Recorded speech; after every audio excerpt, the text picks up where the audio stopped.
for that wonderful introduction. For those of you who do not know, my name is Nabeel Rahman. I'm a registered social worker and also a community development specialist at the town of Oakville. Friends, we are at the conclusion of our 4-week program. And so today, what I really wanted to talk about um, was a little bit of a summary of everything that we've talked about and also talk about a sense of belonging. Now, before we get there, it's really important to identify what this program is and what this program is not. So, this program is psychoeducational in nature, which again, what that means is we share with you all content, and then through reflection, conversations, and interactions, we figure out how the content applies in the context of our lives. It's important to also know that this program is not crisis intervention, counseling, or group support. However, those things are very important matters. And if you are in a position where you need to access supports in relations to crisis intervention, for example, there are some great resources that are available to you. They are available 24/7 and they're offered at no cost. And if you find yourself in a crisis situation at the very moment, please call 911, go to your nearest emergency center, or access some of the numbers that we've identified here below. So just want to let that sit with you guys for a second. Um, and then, let's get into our topic, right? So, what we really want to talk about today is identity and a sense of belonging. And much as we have done for the last few sessions, I want to start with a quote and open it up to our participants and our good friends here to see what your reflection is on this quote. I find this quote particularly uh, reflective, and so I'm going to read it to you, and then I'll perhaps open it up to the floor. Your visions will become clear only when you look into your own heart. Who looks outside dreams. Who looks inside awakes. It's a pretty powerful quote. I'm going to just open it up. If anybody has anything to share, feel free to use the chat box below as to what this quote means to you. You can also unmute yourself and share away. Love to hear your thoughts. Um, and if I have no takers, I'm just gonna look at my good friend Daniel. And Daniel, any insights or thoughts to what you think this quote means? Yeah, you know it. So I was, as I was reading this, I kind of had this reoccurring thought that I've been having, especially over since this pandemic has been occurring. I've been spending a lot more time sort of digging into my understanding of citizenship and rule and law and fundamental freedoms, because there's so much discussion about the mask and the vaccine. And I was really doing some reflection over the past year because I feel like it's so easy just to kind of look at things like, organized government and law and just be like, oh, they're all so stupid. Oh, they don't know what they're doing. Oh, this is so hard to follow. Whatever it is, and just feeling like, I don't know, like you don't have an identity there, like you don't have a place. And the more you kind of understand how, the levers of all that work, it's really, really hard. And it's a lot of work. And to get, something like, fundamental protection for people all across, like we have over 30 million people in our country. I was really just amazed with how much work that actually takes, how much infrastructure is actually there. So rather than sort of, and maybe dream is the wrong word, but having like nightmares about how organized government works, I feel like I was really awakened to like how fortunate we are to live in a place where so much of that foundation and infrastructure exists, where we can even have conversations about how to protect public safety and have conversations about whether or not this is right or that is right. And I felt like in terms of the awakening moment, that was really for me like, wow, a lot of that work and engagement has been done by people for a very long time in Canada to get to the point where we can actually dream, Yeah. just be objective observers. Wow. Thank you for that, Daniel. Um, I think Tanya has something to say. If I'm not, I see her thoughts percolating. Sure. When I heard you say this quote, I mean, I think about self-reflection and the time that you take for yourself to sort of think about like your own self-awareness and emotionally as well, and to develop that or to work on sort of being a better self to yourself as well. Yeah, I think you guys brought up wonderful points. And once again, if anybody has anything to add, feel free to use the chat box or just unmute yourself and share away. Um, but to Daniel and Tanya's point, there's this notion that identity, opportunity, is somehow connected to how much we look within ourselves, and at the same time, how much we interact with the institutions, the communities that are around us.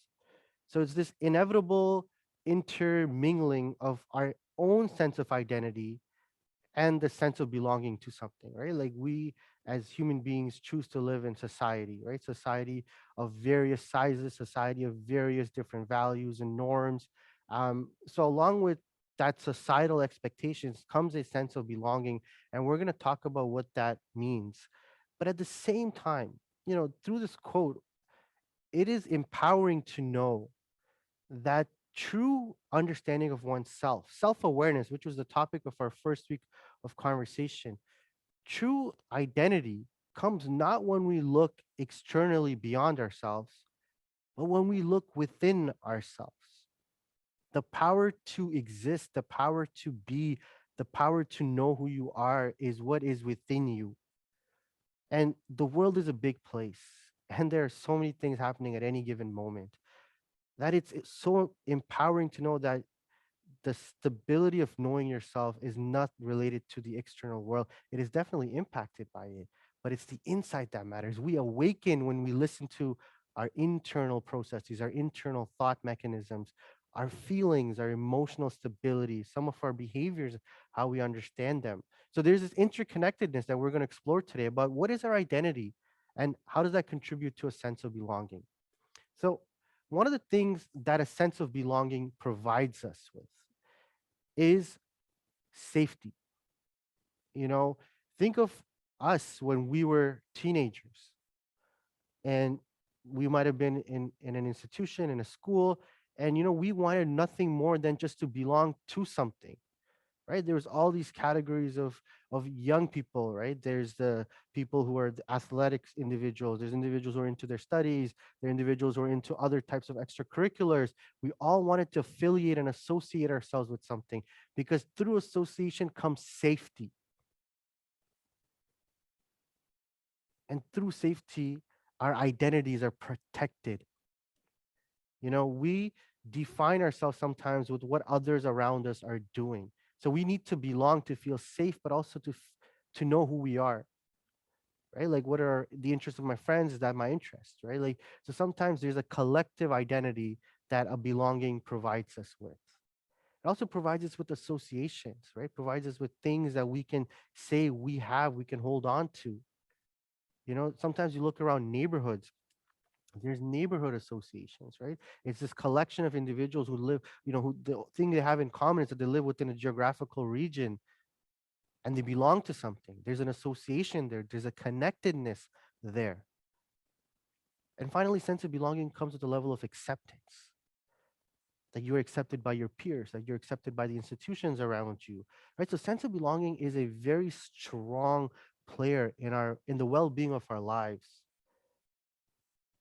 But if we leave the safety, the identity, the associations we make, and how much we choose to accept our own selves to those around us, to everything but our internal selves, we leave ourselves vulnerable.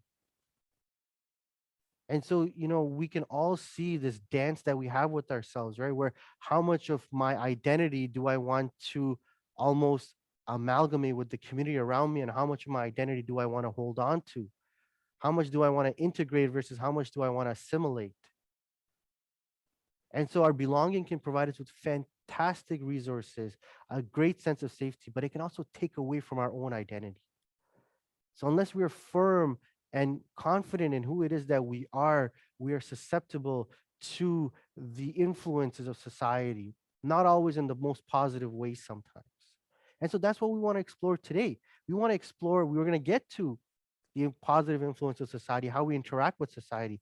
But I really want us to think about and reflect on, well, who it is that we are and how much of who we are can be something that we ourselves come to the conclusion of. So Just some factors that impact belonging. Opportunity. It's very obvious when we look at the inequities of society that not everybody has the same opportunity. Not everybody has the same access to engage in meaningful associations and connections with people. Purpose. We as human beings are defined by problem solving and purpose. Connections based on shared and collective objectives. Intergenerational, the ability to navigate connections across generations. It is the things that my parents grew up with versus the things that I've grown up with. They're inevitably going to be different. Just the passage of time allows that to be so. How much of that can I navigate? And same thing with intercultural, right? Like, we are a diverse community. How are we able to navigate connections across cultures?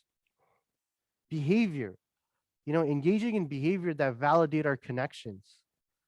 Sometimes we engage in behavior because we want to. Other times we engage in behaviors because we want to fit in, because we want to maintain connection. We sometimes let go of ourselves because of the need to belong. Adversity, we talked about this last week, right? Challenges we experience can impact our social connections. Sometimes it can strengthen them, and other times it can break them.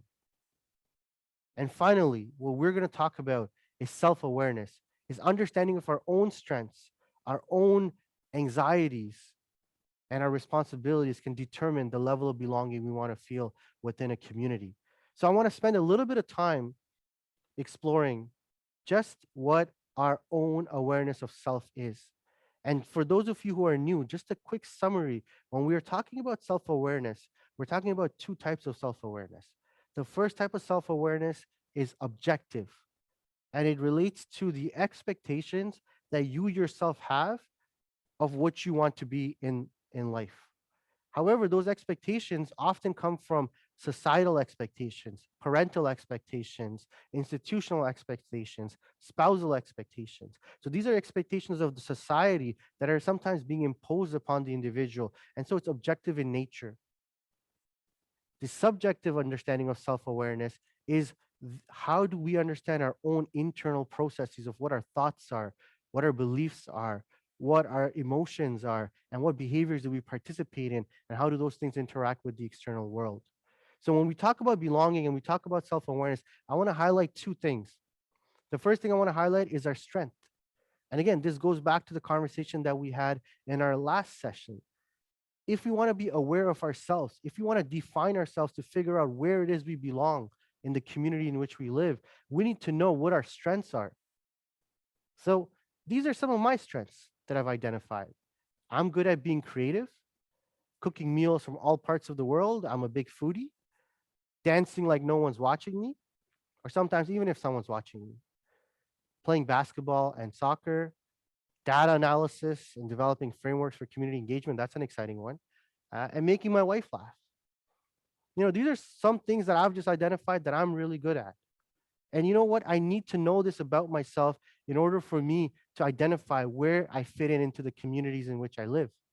So identifying our strengths for all of us is of critical importance because it allows our strengths to dictate and determine where we fit in, how we associate, how we belong, what purpose can we provide.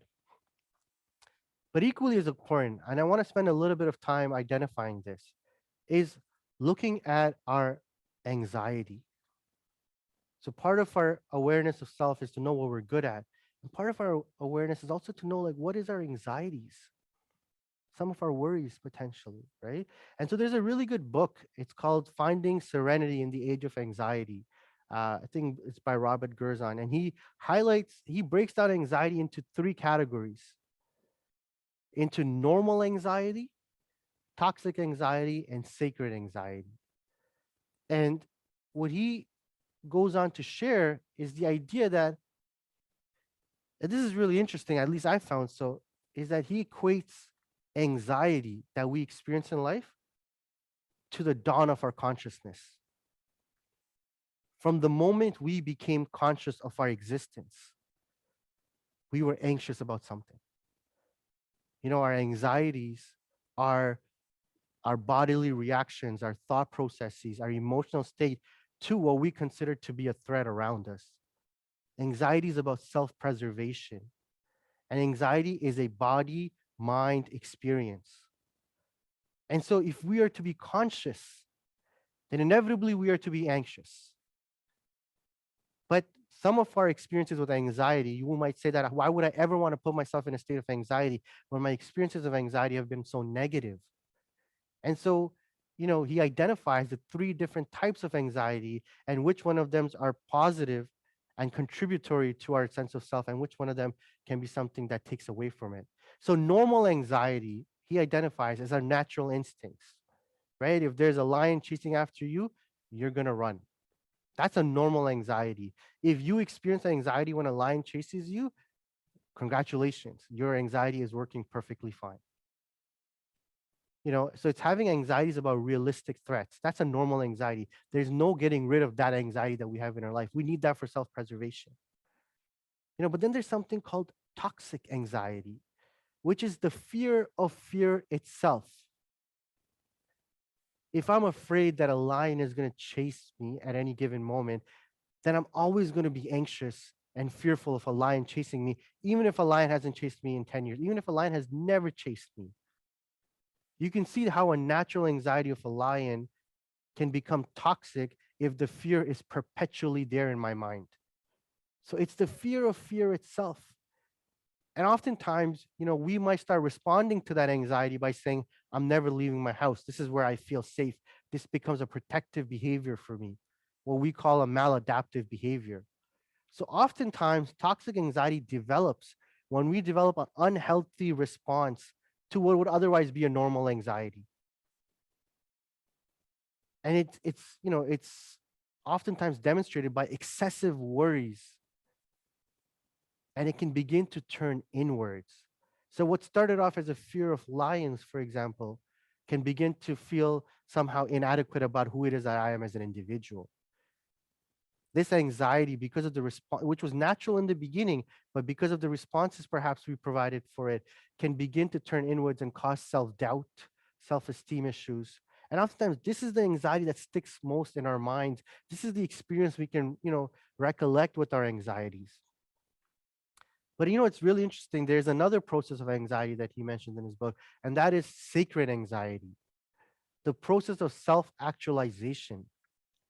The process that by understanding our anxieties, by listening to that which we are afraid of, that which we need to preserve ourselves from, by recognizing that we understand our significance.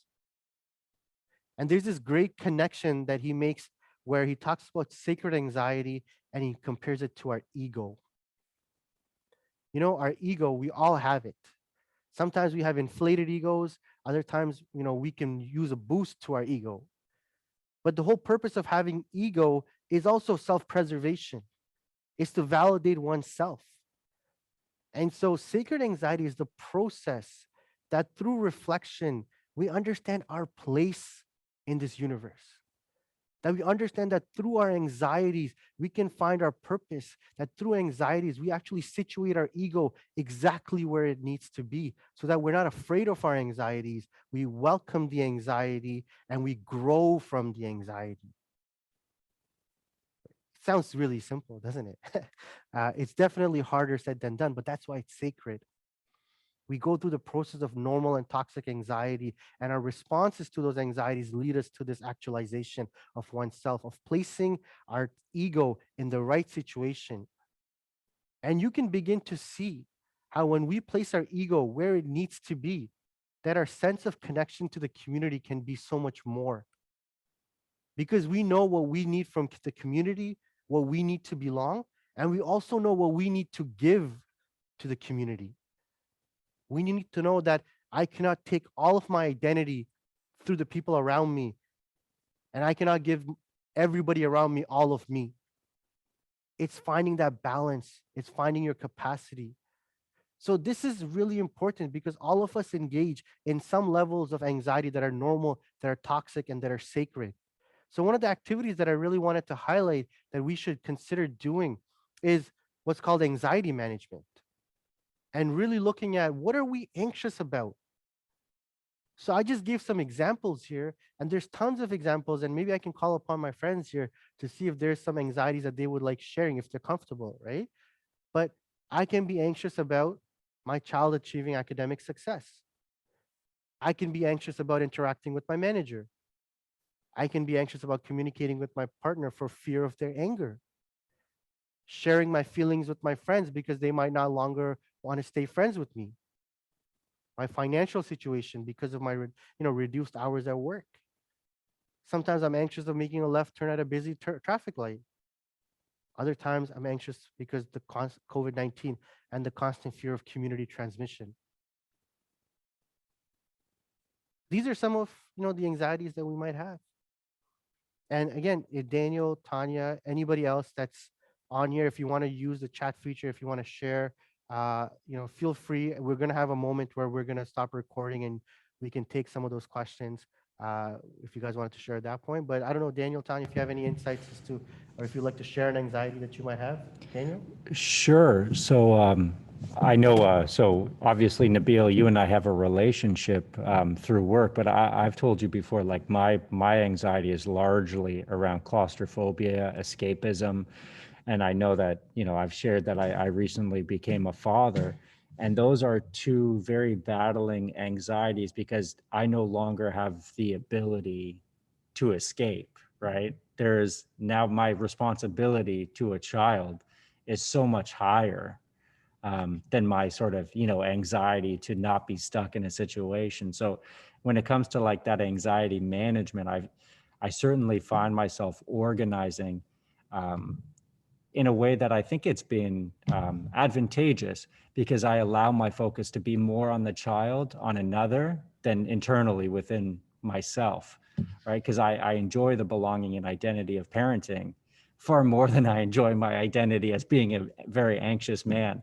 But I certainly, as you're, are listing these things here, I've internally sort of, given a hierarchy to some of those stresses. Absolutely. And thank you so much for sharing, Daniel. Tanya, if you have anything to add, or Sure. I mean, I have a friend who's quite anxious, and she's anxious traveling, and that could be like going to work, even going to familiar places, taking transit, making sure she can get off the TTC when she needs to, and and then being with her can be. I can get anxious being with her as well because I want to protect her and make her feel safe. But sometimes it's not always that easy to navigate those spaces with her. yeah, it's very true to play a support role or a role of somebody who they can come to as a source of support. um, I think both of you guys brought some really fantastic points. Daniel, you mentioned the role of being a father or the responsibility, right? Wouldn't it be interesting to say the ownership that I take over being a father, right? Which comes from a place of empowerment, right? When we take ownership, it's what we have decided to do. Sometimes responsibility is what people expect of us to do, right? And sometimes that additional layer of responsibility or ownership that we have taken can actually help mitigate, stabilize some of our other anxieties. It's a perfect example of a sacred anxiety, of finding the place of our ego that I might be petrified right now because of a particular anxiety, and I give myself room to experience that emotion, but I have taken ownership over, providing perhaps for my daughter. And this is the interesting part. This is where identity and belonging makes such a can be such a positive impact in our lives. Is it helps situate our ego so that we actually feel empowered to say, let me take care of my daughter. And through that empowerment, we actually work on our anxieties. So very quickly, one of the activities that we can do is to identify, right? Like we have all these different anxieties that we might have listed. We identify which categories do some of our anxieties belong to, right? Like for example, if I'm afraid of a lion chasing me, is that a normal anxiety? Is that a threat that is imminent that might happen? Is that a toxic anxiety? Or is that a sacred anxiety? Normal anxiety are anxieties that we need in our lives just to survive. Sacred anxiety are anxieties that help us realize who we truly are. And toxic anxiety are often anxieties that give us more additional levels of stress that are based on a perceived threat, but not necessarily a real one. And that's not to negate the experience, right? Like the idea is once you identify the toxic anxiety, all we do is to figure out, well, why is that anxiety present? What experiences might have led me to feeling that anxious? Because what we need to understand about ourselves is that it is our strength and it is our anxiety that determines how much of ourselves do we put out there in the world for us to belong. And if we let our toxic anxieties be at the forefront of our identity and be at the forefront of how we communicate and interact with people around us, then how are we impacting our sense of belonging? So the ability to know oneself, to appreciate our sacred anxiety, to acknowledge our normal anxiety, and to be compassionate enough to ourselves to, recognize our toxic anxiety and explore why that is the case. Again, compassion, no blame. It's the ability to reflect on ourselves, to know what about me can I validate and what about me am I putting out to the world. So, two questions, which I kind of already asked. How do our strengths impact our ability to feel a sense of belonging? And how do our anxieties impact our abilities to feel a sense of belonging? And I think we're at 7 o'clock, Daniel. So I would say we can stop recording now if there's any questions or comments that individuals would, anybody would like to share. There could be a platform to do so. If there's any question, we can keep going, Daniel. Do let me know. The only thing I will share with folks who are watching the recorded version through YouTube, please note that this is the last session of the winter 2021 session. Next week, there will be no program. Next week, if you're watching, I'm referring to the week of March 15th. All spring free virtual program sessions will begin the week of March 22nd. And so we will be sending communications out. If you haven't already, please opt in for the town of Oakville's email list, and then we can sort of let you know all the free programs that are coming up. But otherwise, if you're tuning off now, be sure to join us the week of March 22nd. You can do so by searching free virtual programs on Google or at the Town of Oakville website. Thanks, everyone. Perfect.